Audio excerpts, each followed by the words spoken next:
চট্টগ্রামে টানা ভারী বৃষ্টিপাত হওয়ায় পাহাড় ধসের শঙ্কা দেখা দিয়েছে।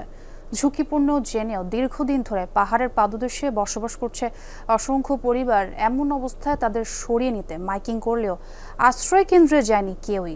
গত ১.৫ দশকে পাহাড় ধসে ৩ শতাধিকের বেশি মানুষের প্রাণহানি ঘটেছে।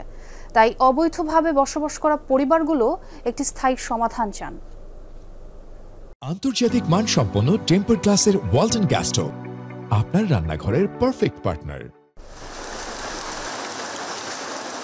অবৈধভাবে পানি ও বিদ্যুতের সংযোগ নিয়ে চট্টগ্রাম নগরীর বাটালি হিল পাহাড়ের পাদদেশে গড়ে উঠেছে অবৈধ বসতি। ঝুঁকিপূর্ণভাবে বসবাস করছে শতাধিক পরিবার। নগরীর আকবর্ষা বায়েজিদ এলাকার দৃশ্যও একই।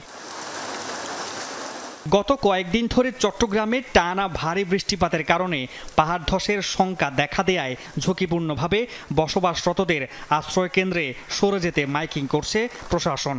বৃষ্টিপাত যখন থেকে প্রবাস পেয়েছি আমরা তখন থেকে মাইকিং করছি এবং তাদেরকে ডোর টু ডোর আমরা তাদেরকে কাউন্সেলিং করতেছি যাতে তারা আমাদের একটা আশ্রয় কেন্দ্র খোলা হয়েছে লালখান বাজার সরকারি প্রাথমিক বিদ্যালয়, ওখানে যদি তারা শিফট হয়ে যায়।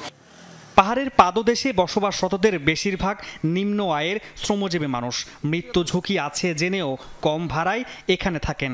এখানে ঝুঁকিপূর্ণ তো মোটামুটি আছে, নাই বলতে এটা অস্বীকার করা যাবে না, আছে। ব্যাগে সেফটিতে থাকে। এখানে এখনো কোনো মানুষজন মারা যায় নাই, এরকম কোনো দুর্ঘটনা ঘটে নাই। ঘটলে অন্য দিকে করছে। আমার বাপ মরলো, মা মরলো, আমরা মরবার মতে আমরা তো কোনোদিন শুনি নেই বাটালে বার একটা পার করে একটা ফিবরা মারা যাচ্ছে। নিজে নিরাপত্তা নিজে থাকতেছে। বৃষ্টি হইলে সবাই ওরা সেভ হয়ে যায়।